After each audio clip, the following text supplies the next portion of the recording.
लक्ष्मी केवल ठाकुर जी की है। इसलिए भगवान ने रुक्मणी जी के साथ में विवाह किया, लक्ष्मी को अपनाया। भगवान का प्रथम विवाह रुक्मणी जी के साथ में हुआ। ठाकुर जी का दूसरा विवाह जामवंत की बेटी जामवती के साथ में हुआ। कैसे हुआ? द्वारिका में एक सत्राजित नाम का व्यक्ति रहता था। उसके पास एक मणि थी, जिस मणि का नाम था सिमंतक मणि। बहुत ध्यान से सुनिएगा, ये उपाख्यान में लगभग कथाओं में सुनाता हूं। क्यों? क्योंकि इस उपाख्यान को वरदान है कि इस उपाख्यान को सुनने के बाद सुनने वाले और कहने वालों को कभी जीवन में कलंकित नहीं होना पड़ता। इसलिए बहुत ध्यान से सुनना। सिमंतक मणि थी सत्राजित राजा के पास। इस मणि का भाव यह था कि इस मणि की रोज 6-7 घंटे पूजा करो तो यह मणि आपको हजारों किलो सोना देती थी रोज।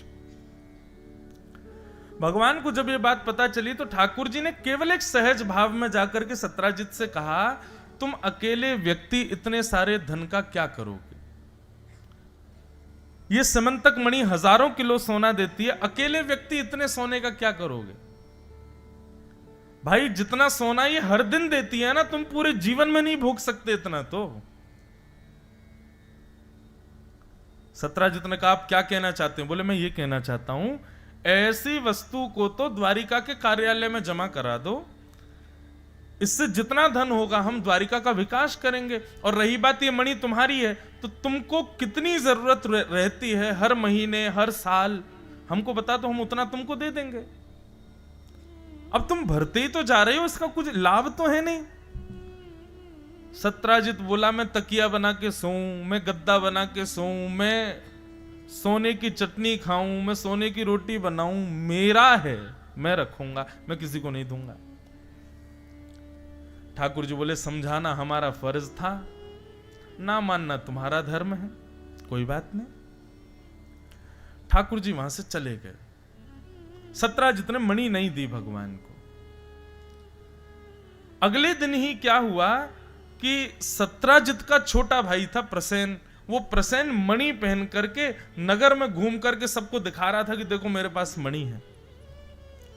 और मणि पहन के घूमता घूमता जंगल की ओर गया तो एक भालू ने प्रसेन को मार दिया। मणि लेकर के, पहले शेर ने मारा तो शेर लेके चला गया, शेर को भालू ने मार दिया, भालू शेर से लेके चला गया।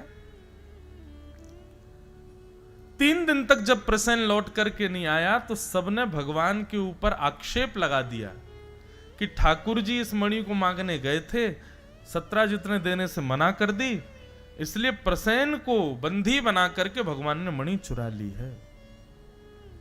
इसी को कहते हैं कलंक।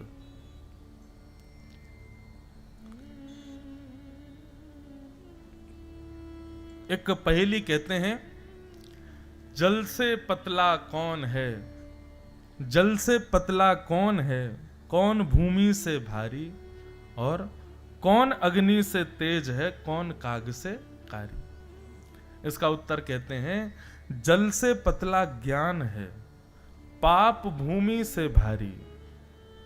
जल से पतला ज्ञान है, पाप भूमि से भारी, और क्रोध अग्नि से तेज है, कलंक काग से कारी। कलंक बहुत बुरा होता है। कलंक का मतलब क्या होता है कि आपने कुछ गलत नहीं किया है, लेकिन सारे सबूत और सब कुछ आपको ही आक्षेप लगा करके पूरा दोष आप पर मढ़ रहे हैं, इसको कलंक कहते हैं।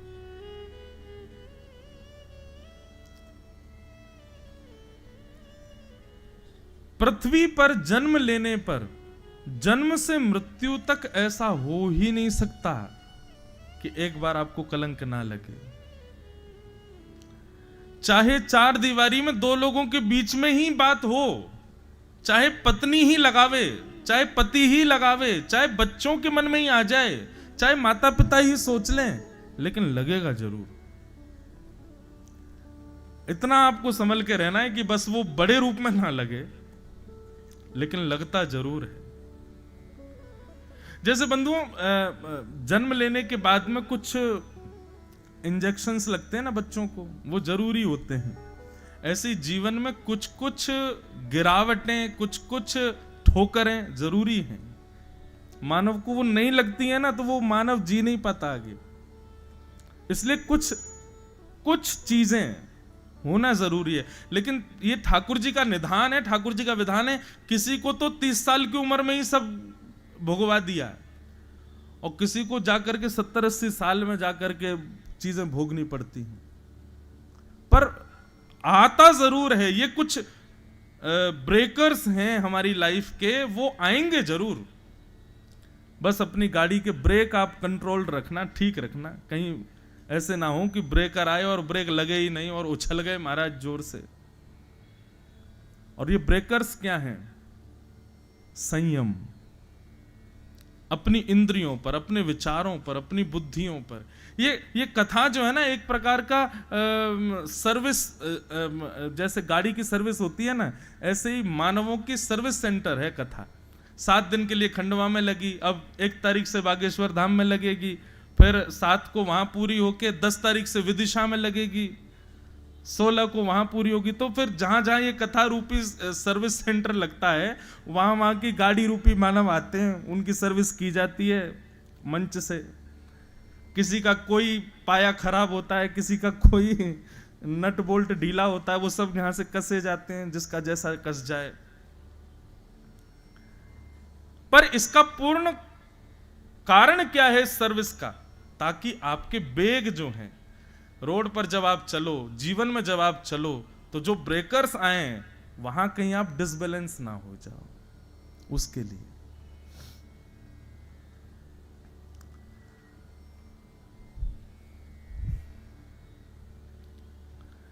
तो कलंक, ये कुछ गलत ना करने पर लगा हुआ आरोप होता है आपके ऊपर। भगवान के ऊपर आरोप लग गया। ठाकुर जी पहले तो मुस्कुराए, बोले कोई बात नहीं भैया, हमने किया तो कुछ गलत नहीं है, लेकिन ठीक है, कलंक लग गया तो स्वीकार है। भगवान ने अपनी सेना को बुलाया, बोले भैया कलंक लगा है, ढूंढने चलो मणि कहां है। ठाकुर जी ढूंढते ढूंढते वन में गए। वन में जाकर के देखा तो प्रसेन मरा पड़ा था। प्रसेन के पास मणि नहीं थी, वहां शेर के पंजों के निशान थे। पीछे गए तो आगे जाकर के देखा शेर भी मरा पड़ा था। शेर के पास में रीछ के पैरों के निशान थे। उसके पीछे पीछे गए तो एक गुफा में वो जा रहे थे। ठाकुर जी ने सेना को बाहर रोका, स्वयं गुफा में चले गए। भीतर जाकर के देखा तो थोड़ी अंदर एक चमक रही थी वस्तु, वही वो मणि थी। मणि को जैसे ठाकुर जी ने उठाया, विशाल एक रीछ ने भगवान के ऊपर आक्रमण कर दिया। 18 दिन तक ठाकुर जी उससे युद्ध करते रहे। 18 दिन बाद जब नस नस ढीली हो गई रीछ की, चरणों में गिर गया, क्षमा मांगने लगा, प्रार्थना करने लगा, भगवान मुझे मत मारिए, मैं आपका प्रिय सखा हूं, मेरा नाम जामवंत है। जामवंत का नाम सुनते ही भगवान का क्रोध शांत हो गया। अपने हृदय से लगाया, बोले जामवंत जी आप यहां क्या कर रहे हो?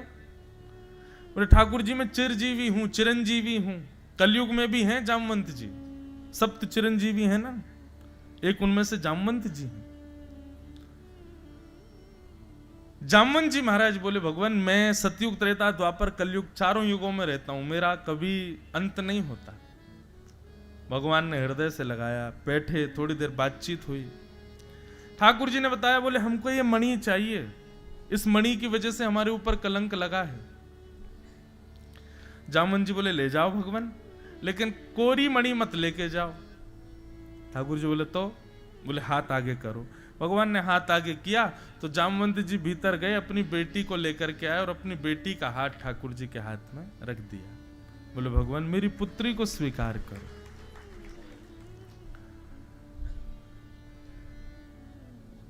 ठाकुर जी बोले एक कलंक हटेगा हमारे ऊपर से, दूसरा लग जाएगा। और कलंक क्या लगेगा? बोले भगवान को मानव कम पड़ गए थे जो भालू की बेटी से ब्याया है। थोड़ा तो विचार करो जामवंत जी। बोले जो ये विचार करना, मर्यादा वर्यादा सब कहीं त्रेता में, अब तो आप लीला पुरुषोत्तम हो। वहां आप मर्यादा पुरुषोत्तम थे, आपकी एक गृहिणी थी, हमने बहुत मर्यादा का पालन किया, लेकिन अब आप लीला पुरुषोत्तम हो। अब तो आप लीला कर सकते हो भगवान, मेरी पुत्री स्वीकार करनी पड़ेगी आपको। और भगवान ने जामवती जी के साथ में दूसरा विवाह किया। एक जगह ऐसी कथा संत जन बताते हैं कि ठाकुर जी ने जामवती को घोड़े पर बैठाया और अपनी काली सौल से उनको ढक लिया। जैसे ही ठाकुर जी द्वारिका पहुंचे, द्वारिका के सब लोग देवी यज्ञ कर रहे थे कि भगवान कुशल लौट करके आ जाएं। छुप करके ठाकुर जी सीधे रुक्मणी जी के कक्ष में गए और वहां जामवती जी को बैठा करके बाहर आ गए। रुक्मणी जी ने जैसे ही देखा ठाकुर जी कक्ष से निकले हैं, रुक्मणी जी प्रसन्न हो गए, बोले आपको तो पूरी दुनिया ढूंढ रही है, आप मेरे कक्ष से बाहर आए? बोले मैं अभी अभी आया हूं। बोले आप कक्ष में क्या कर रहे थे, मुझे ढूंढ रहे थे? ठाकुर जी बोले नहीं, आपको नहीं ढूंढ रहा था। वो क्या था देवी, अब मैं बता देता हूं। वन गया था ना, तो वन में एक बड़ी सुंदर तपस्विनी बैठी थी, तपस्या कर रही थी। हमने उससे पूछा कि भाई तुम किस लिए तपस्या कर रही हो? तो उसने कहा हम द्वारिकाधीश से ब्याह करने के लिए तपस्या कर रहे हैं। देवी वो इतनी सुंदर थी, इतनी सुंदर थी, इतना सुंदर रूप था उसका कि हमने द्वारिका ला करके विवाह करने का विचार ही नहीं किया। वहीं पर ही ब्राह्मण देवता प्रकट हो गए और उन्होंने हमारा ब्याह करा दिया। तो हम उसको लेके आए। जब तक उसका कक्ष नहीं बनेगा तब तक तुम्हारे कक्ष में रहेगी वो। रुक्मणी जी कितना सहे बेचारी। बोले कि एक तो आप दूसरा ब्याह करके आ गए, ऊपर से मेरा कक्ष उसको दे दिया, और तीसरा उसकी इतनी बड़ाई कर रहे हो, इतनी सुंदर इतनी सुंदर, दिखाना जरा मैं तो देखूं कैसी। बोले नहीं तुम मत देखना, तुमको लज्जा हो जाएगी फिर अपने ऊपर, वो बहुत सुंदर है। ठाकुर जी मन मन सोच रहे इसको क्या बताऊं, भीतर खिसियामनी बैठी है, उसके लंबे लंबे नाखून खोचा मारेगी। रुक्मणी जी ने श्राप दे दिया, जो भी मेरे कक्ष में है मैं श्राप देती हूं, मुझसे थोड़ी कम सुंदर हो जाए। भगवान बोले तुमने हमारा काम बनवा दिया। जैसे ही द्वार खोल करके देखा तो भीतर परम सुंदरी एक कन्या बैठी है, बस हल्की सी सांवली है, रुक्मणी जी से 1% कम है बस। भगवान बोले अब ये बढ़िया हो गई, अब हम पे कलंक और नहीं लगेगा। ये भागवत की कथा नहीं है, ये एक संत सुना रहे थे। भगवान ने दूसरा विवाह जामवती के साथ किया। बंधुओं, ठाकुर जी रूप देखते ही नहीं है, इस बात को आप कहीं भी लिख लीजिएगा। अगर आप ये सोचते हैं कि आप बहुत गुणवान हो जाओ, सुंदरता हो, सरलता हो, वाणी मीठी हो, सब कुछ गुण ही गुण आपके अंदर हो, निश्चित मानिएगा बहुत ज्यादा गुणवान व्यक्ति भी जो होते हैं ना, वो संसार को ज्यादा प्रिय लगते हैं, ठाकुर जी को नहीं।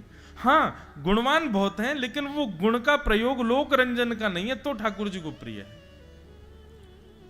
ठाकुर जी तो सरल सहज भाव के प्रेमी हैं। भगवान ने जामवती जी के साथ में ब्याह कर लिया। भगवान ने आकर के मणि सबको दिखा दी, बोले जिसकी वजह से हम पे कलंक लगा रहे हो ये रही मणि। और जामवंत और जामवती जी ने आकर के गवाही दे दी, ये मणि कैसे मिली। प्रसेन को शेर ने मारा, शेर को जामवंत जी ने मारा, और जामवंत जी से भगवान लेकर के आए। द्वारिका के लोग अब सत्राजित को गालियां देने लगे, तेने हमारे भगवान के ऊपर कलंक लगाया।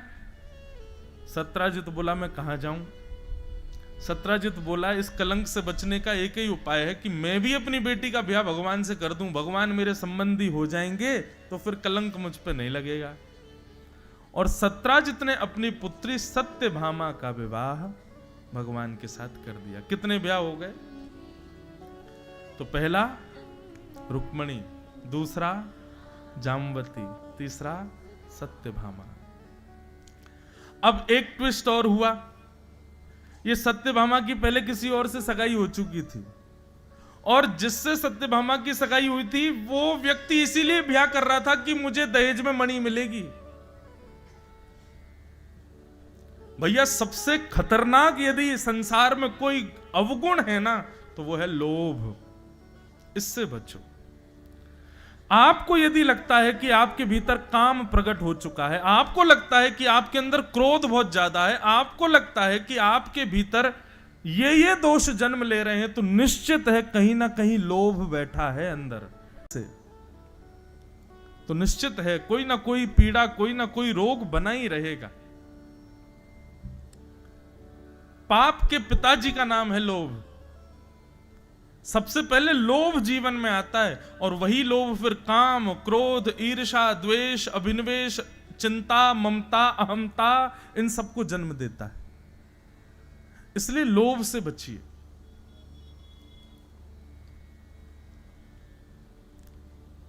लोभ से बचो। और लोभ सदैव उस वस्तु पर होता है जो हमारी नहीं है, जो किसी और की है, किसी और के द्वारा निर्मित है, उसी वस्तु पर ही लोभ प्रकट होता है, और वही लोभ सब पापों का कारक है।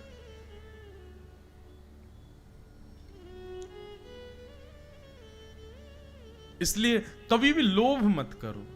और लोभ से बचने का एक ही तरीका है, दृष्टि को ऐसा बनाओ कि किसी की भी वस्तु देखो, उस पर किसी व्यक्ति विशेष का अधिकार ना जान करके ठाकुर जी का अधिकार जानो। सबई भूमि गोपाल की, सब गोपाल जी का। तो फिर लोभ भी होगा ना तो भी दोष नहीं होगा, क्योंकि गोपाल जी का है।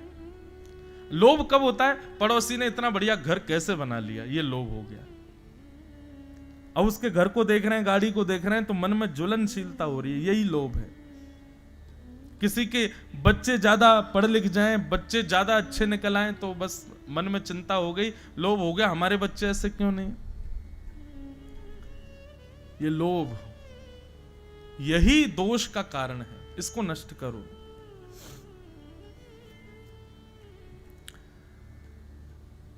तो सत्राजित ने अपनी पुत्री सत्यभामा का ब्याह भगवान के साथ कर दिया।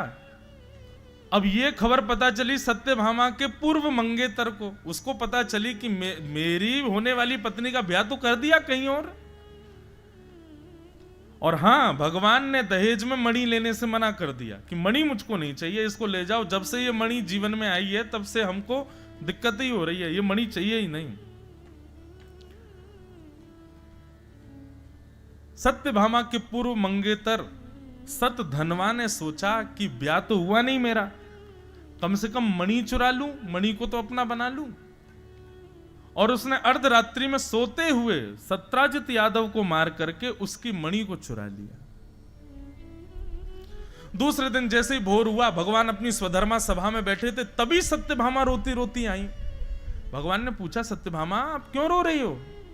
सत्यभामा ने बताया, मेरे पिताजी को दुष्ट सतधनवा ने मार दिया। अपने ससुर जी की मरने की खबर सुनकर के ठाकुर जी बहुत रोए। इतना रोए, इतना रोए, इतना रोए कि महाराज बस गिर पड़े धरती पर रोते रोते। मुझसे बहुत प्रेम करते थे मेरे ससुर जी, मेरे बहुत प्रिय थे, कर नाटक रहे थे ठाकुर जी, लेकिन केवल सत्यभामा को बताने के लिए कि देखो मैं तुम्हारे पिता से कितना प्रेम करता हूं। ठाकुर जी बहुत रोए। अच्छा, सत्यभामा जो है ना, भगवान की पत्नियों में इनका थोड़ा सा स्वभाव बाकी की पत्नियों से थोड़ा विचित्र है। आप कहेंगे भगवान की पत्नी होने के बाद भी, अरे भाई थाली में दाल चावल रोटी सब्जी है, बीच बीच में मिर्च भी तो चाहिए होती है। सब अच्छी अच्छी हो जाए तो कैसे काम चले, तो बीच में एक मिर्च भी है। तो ये थोड़ी सी विचित्र है इनका स्वभाव, लेकिन है अच्छी ये भी, पर थोड़ा सा भगवान के थोड़ी प्रतिकूल रहती हैं। भगवान डरते भी इनसे ही और किसी से नहीं डरते। ठाकुर जी सत्यभामा से ही डरते हैं।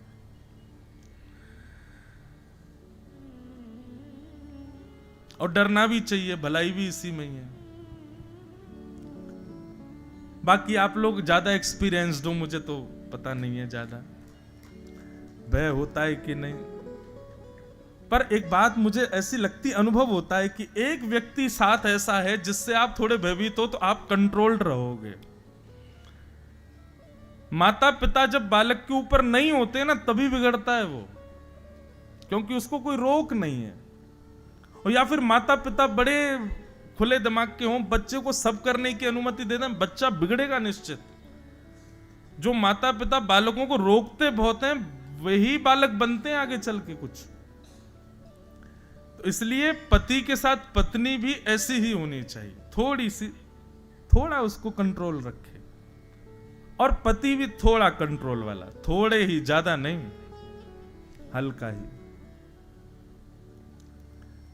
मेरे को ऐसा लगता है कि मानव का स्वभाव कैसा है ना, जैसे पानी को खुले में छोड़ दो तो ढलान की ओर जाता है, ऐसी मानव है। मानव को खुला छोड़ दो तो नीचे ही जाएगा।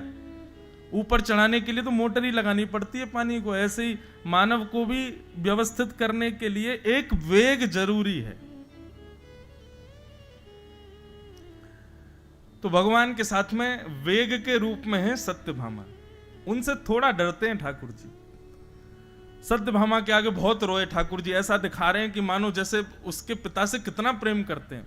मुझसे बहुत प्रेम करते थे सत्यभामा, मुझे वसुदेव जी से ज्यादा प्रिय थे तुम्हारे पिताजी। कैसे हो गया, मेरे ससुर जी कैसे चले गए। सत्यभामा अपने नेत्र के आंसू पोंछती है, ठाकुर जी को हृदय से लगा के कहती है, आप रोइए मत, मुझे पता आप मेरे पिता से बहुत प्रेम करते हैं।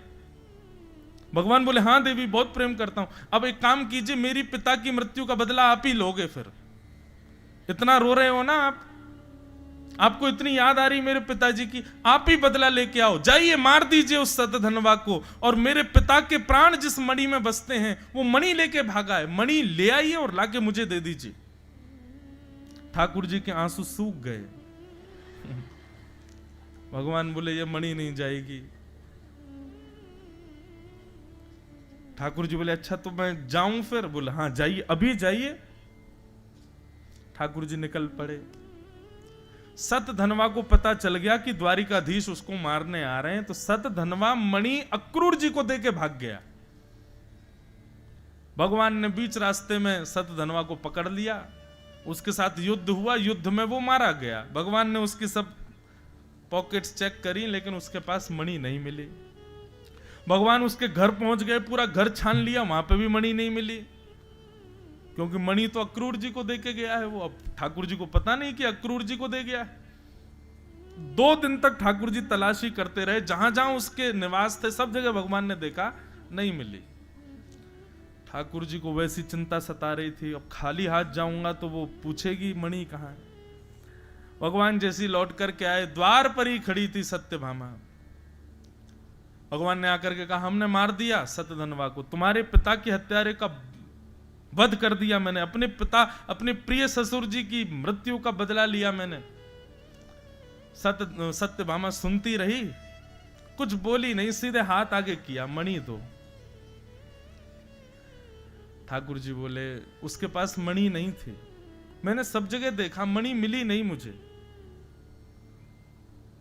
सत्यभामा कुछ नहीं बोली और ठाकुर जी को बस थोड़ी देर क्रोध में देख करके वहां से चली गई, और 1 वर्ष तक उसने भगवान से बात नहीं की। क्यों? मन में यह सोच लिया कि इनकी तो पहले से ही दृष्टि थी मेरे पिता की मणि पर, कहीं मैं उसका उपयोग ना कर लूं, इसलिए इन्होंने छुपा दी है कहीं पर, मुझे नहीं देना चाह रहे। बंधुओं, ये संसार है, ये लीला भगवान क्यों कर रहे हैं? क्या भगवान पर ये सब लीला लागू होती है? नहीं, केवल मुझे और आपको समझाने के लिए कि भैया यही संसार है। यहां पर आपसे अत्यंत प्रेम करने वाले व्यक्ति भी आपकी एक भूल पर, आपकी एक चूक पर आपको गालियां दे सकते हैं, आपके विपक्ष में जा सकते हैं, आपसे विपरीत हो सकते हैं, आप पर शक कर सकते हैं, संशय कर सकते हैं, आपको कटघरे में खड़ा कर सकते हैं। इसलिए किसी पर विश्वास मत करो, ये संसार है। ठाकुर जी को नहीं छोड़ा जब लोगों ने, तो हम तो मानव हैं।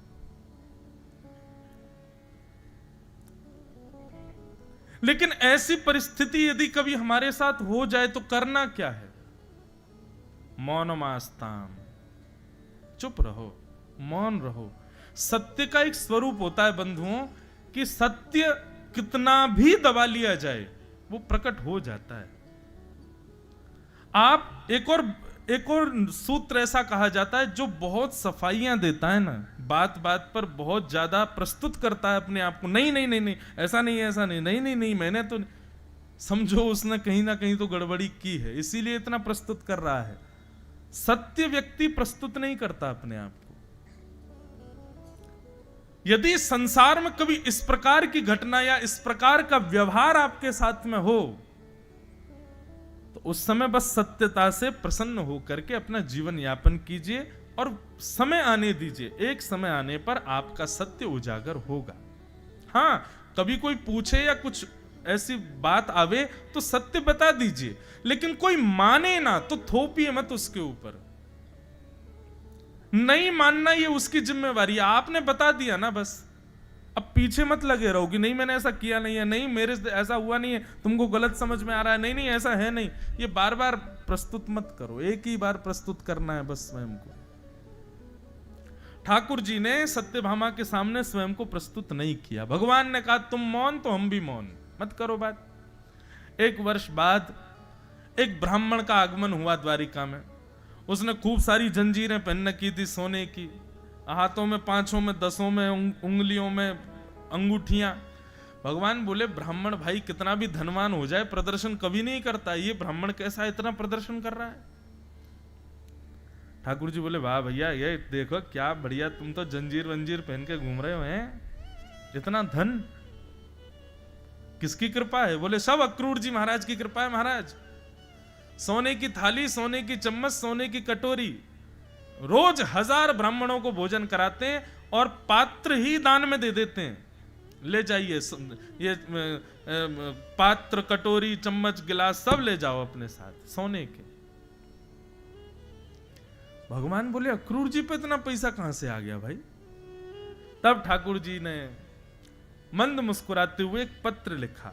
पत्र लिख करके कहा अक्रूर जी, हमने सुना है आजकल आप बड़े मठ मंदिर बनवा रहे हो, ब्राह्मणों को बहुत दान कर रहे हो, ये सब समंतक मणि की कृपा है। और मुझे अभी अभी ज्ञात हुआ कि ये सत्राजित को मारने वाला सतधनवा आपका बड़ा अच्छा मित्र था। मुझे आपसे मणि नहीं चाहिए क्योंकि आप मणि का दुरुपयोग नहीं कर रहे हो, पर मैं चाहता हूं कि आप आकर के द्वारिका में प्रस्तुत करें कि मणि आपके पास है। तब अक्रूर जी आए, आकर के भगवान से क्षमा मांगी और सबको दिखाया कि मणि मेरे पास थे। तब सत्यभामा ने भगवान से क्षमा मांगी। भगवान बोले सत्यभामा, कभी भी किसी व्यक्ति पर संशय करने से पहले 3 बार विचार करना चाहिए।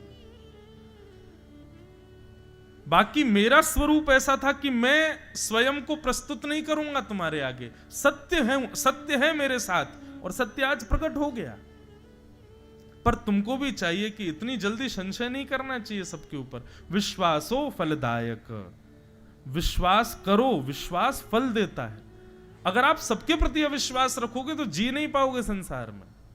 इसलिए कभी कभी ब्लाइंड फेथ, इसको अंधविश्वास नहीं कहेंगे, पर हां कभी कभी आंख बंद करके किसी पर विश्वास करना पड़ता है। सब गलत नहीं होते संसार में। इस प्रकार ये समंतक उपाख्यान हुआ और ठाकुर जी के ऊपर से कलंक हटा। बोलो द्वारिकाधीश की। इस प्रसंग को सुनने से व्यक्ति को जीवन में कलंकित नहीं होना पड़ता, ऐसा हमारे गुरुजन और भागवत में कहा गया है।